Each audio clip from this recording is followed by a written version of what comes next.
What's up guys, JayzTwoCents here, and you might notice the set behind me, we never tore it down because when I did that budget build video, a lot of you guys were like, hey, I don't agree with that hardware. You could have done it this way and made it better. And you know what?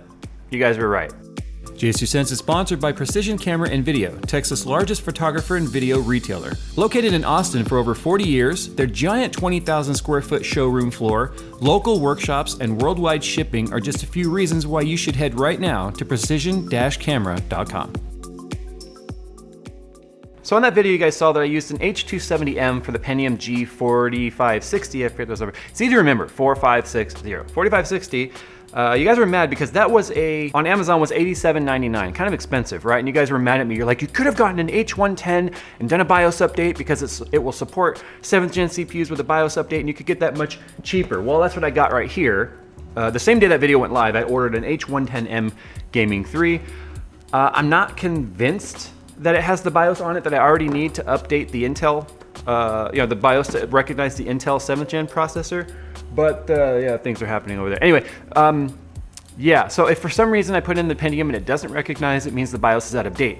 The problem is, and I didn't think about this until after I ordered it, I can't update the BIOS if it doesn't recognize because I don't have any 6th gen processors hanging out. I don't have anything 6700K, 6600, any of that. So I may not be able to update it and try it with this motherboard. That might have to be a follow-up video. But the good news is if I just take that processor and stick it in this motherboard and run the test at stock speeds like we did before, nothing's gonna change in terms of performance. It's just a cheaper motherboard with the older chipset.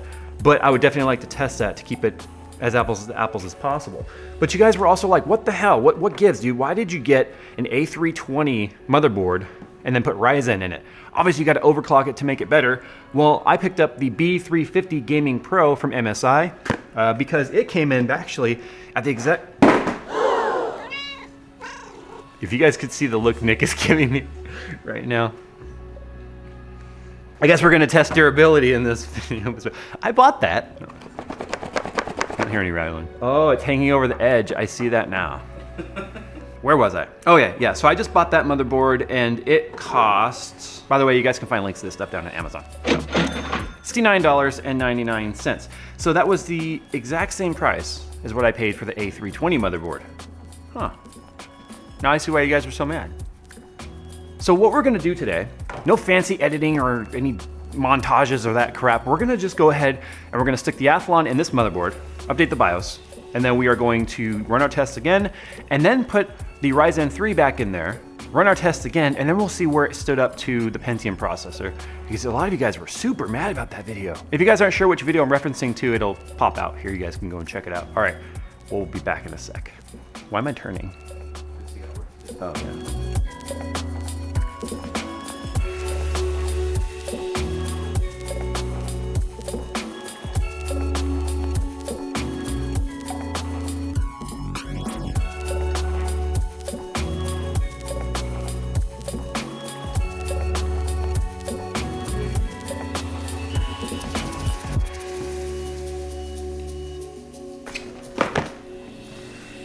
Props.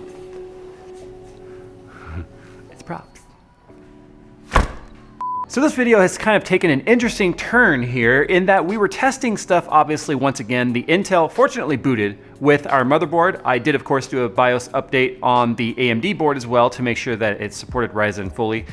Even though it worked, there were updates with things like memory support and whatnot. So always update your BIOS, guys, when you're doing motherboards with new platform. Trust me, it's important.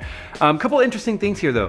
We noticed with the H110 that we were seeing slight drops in performance on the Intel side. Very, very, very slight drops, but drops nonetheless, so worth pointing out. But what we noticed was when I started running the Athlon again, because we tested the Athlon once more, I wanted to see if there was a boost, or even if there was any overclocking ability whatsoever with B350 and Athlon. There really wasn't. It wouldn't let me change anything. So the Athlon is truly locked down, and those numbers were as consistent as could be. So if you're going with the Athlon processor and you don't plan on upgrading, or I don't know how many people really don't plan on upgrading their PC, but the A320, it performed exactly the same as the B350. And considering this motherboard we got here, right, the B350M Gaming Pro versus the, where is it? The A320M HD2 from Gigabyte being the same price, might as well at least get the B350. but we noticed that the performance was pretty much identical across the board, almost down to the fraction when it comes to the FPS. But something interesting happened when I put the Ryzen 1200 on the B350. We started seeing that although scores improved slightly, they were still nowhere near the Intel scores. And a couple of things I want to talk about with that. And don't draw to conclusions yet. There's some interesting things that we discovered we need to talk about. One, I've used this processor already, guys. Remember when I did the $750 build where I used the Tomahawk board, which is better suited for overclocking than this guy is? This does not have... This is not a motherboard designed for high-end overclocking. It's just got some unlocked features on it. But we noticed that I could not get anywhere near the processor speed or memory speed that I could get on the Tomahawk board. I was able to achieve 3.9 gigahertz on the Tomahawk, as well as 3200 megahertz with not the same memory, but a different memory module on the Tomahawk. On here, I could only get 2667 out of the memory, and we know Ryzen loves memory speed. So that's something to keep in mind. That could just also be the quality of the memory and whether or not that it wants to overclock. 2400 is its XMP profile. I was running at 2667, could not get higher. And then I was only able to run the CPU at 3.6. And like I said, I could get 3.9 out of the Tomahawk. If I went 3.7 or anything higher, it just continued to hard lock on boot, couldn't get a post, power cycle, stuff like that. And that was on the newest BIOS. So I was hoping with 200 extra megahertz, 3.4 versus 3.6, that we would see an improvement in performance, and we did not. So that tells us two things. One, the processor is not bottlenecking at 1050, right? The Athlon was a little bit, but a Ryzen 1200 should not be bottlenecking at 1050, and it wasn't. But when we started looking really closely side by side at the frequencies being achieved between the AMD system on Ryzen 1200 and the Intel G4560, we noticed that the Intel system was running slightly higher on frequency for the GPU, usually right around 1779, 1780 on the frequency versus around 1736 on the AMD system. And I started wondering if what was going on there. Well, obviously, maybe the score differentials we were seeing had something to do with the processor slowing down the GPU. So what we did was we then switched the GPUs, right? Because we got two of them right here, obviously. We switched the GPUs and ran the test again, and guess what we saw? A really significant increase on the AMD side and a decrease on the Intel side. So at the end of this video, we actually learned over 2 different videos of playing around with this hardware, spending, I don't know, at least 10 hours or more playing with this stuff now. We learned that what was more important than what CPU you were using in terms of performance was the differential in quality between the GPUs. Even though these are exactly the same GPU, from the exact same manufacturer. I'm about to drop the box. They're just boxes, guys. Shut out. I'll put them down. We learned that there was a difference in variance in performance between both those GPUs, which made a bigger difference overall than what CPU you were using, Ryzen versus Pentium. So I guess that makes sense, right? You're talking about things like ASIC quality, you're talking about GPU Boost 3.0 that's going to take various things into factor, the amount of power being used, the amount of power available to it. Remember, these do not have supplemental power, so they're pulling power only through the motherboard. And that means that we're also dealing with temperatures and difference of quality there. We notice one of the cards gets about 6C hotter than the other card, which is going to affect the amount of GPU boost performance that you can get out of it. Manual overclocking brought the two closer together, but that really shows that out of the box, there was more difference with the GPU performance affecting our scores than the CPUs. So I guess there's a huge moral of the story there. Now, obviously, there's more to CPUs than just GPU performance, right? You would choose a CPU for multiple things, multiple tasks and stuff. So what I'm gonna do right now is I've got Cinebench up right here, and we're just gonna compare the two now on Cinebench. I know that's only one synthetic, it doesn't tell the whole story, but at least it's something to kind of go off, and I'm gonna hand these off to Nick. He's gotta come get these now. Props were a good idea, but then they got in the way.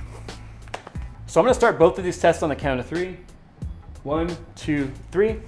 And you'll see now that when it comes to both of these, there is a pretty significant difference on the Ryzen when it comes to, the Cinebench workflow than there is on the Intel. And this was one of the complaints I heard on the previous video too, was like, yeah, gaming is only one thing, but what if I'm gaming and I have a live stream open or YouTube open on another screen, listening to music, listening to videos, I got multiple things going on.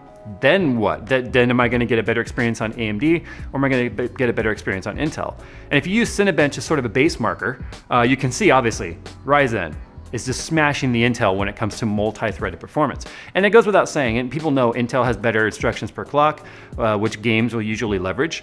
But when it comes to overall compute tasks, and if you're doing multitasking, then the Ryzen system, you can see, is significantly ahead of the Intel system. I guess it's a little bit, it looks like, right, because there are two different size monitors. One looks like it's way ahead, but it is definitely ahead. That's something else I need to mention too. Two different size monitors, but both running 1080p. The size of the panel does not mean the number of pixels. Some people were really confused about that in the last video. They thought because it was a bigger panel that meant it was going to be harder on the GPU. It doesn't really work that way. But I'm just killing time now, waiting for these to finish. You guys can see in real time the timing difference between these two systems, right? The Intel's still going. Ryzen's been done for a while. Ryzen just did a 557 score. Still waiting for Intel to catch up.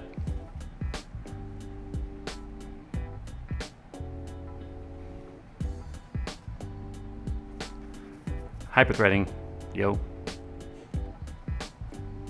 Getting there, almost done. That was a huge difference between the two, huh, in terms of time? So yeah, it's a 382 versus a 557, so that's significant, at least in that one test. So there's actually two different takeaways here, right? If you were comparing the Athlon with the A320 or the B350, right, the same price, you can put the Intel on an H110 and bring the price down to match that, under $500. And both platforms will give you a really good experience for under $500. I'd still go with the G4560, obviously, versus the Athlon. But if you're going to compare it to the 500 plus price point, then you're definitely going to get more performance out of the AMD at the $520-ish range on a B350 platform compared to the Intel when it comes to multitasking and stuff like that. You just have to keep your fingers crossed when it comes to the overclock ability, which is kind of the last point of today's video. If you're new to building computers and you've not spent a lot of time on this, you don't geek out over it, you're just trying to get your feet wet in this genre, and you have very little experience to go off of, I don't know how much time you're gonna spend trying to overclock this, because even with all my knowledge of Ryzen, I had to go through quite a bit of testing and quite a bit of failures and crashes and CMOS clears to bring the system back after I was trying to find my max stable overclock, which is another thing to consider, right? If you don't want to overclock it, if you're scared to overclock it, out-of-the-box performance at stock speeds, the Intel is still edging it out just a little bit in games, but still not in multi-threaded tests. There's a million different ways we could have done this test, and I want to continue this series. So if you have some suggestions on what we should do to continue this series of budget testing, then definitely, guys, put your comments down below. These videos exist because of those comments, obviously this one as well. So I'm gonna go now, guys. Thanks for watching. Don't forget, JayzTwoCents merch available, link down below of this video. And once again, a huge thank you to me for sponsoring today's video out of my own pocket. So thanks for that. Smash the like button again if you guys appreciate that. And as always, I will see you in the next video. There. I had to thank myself.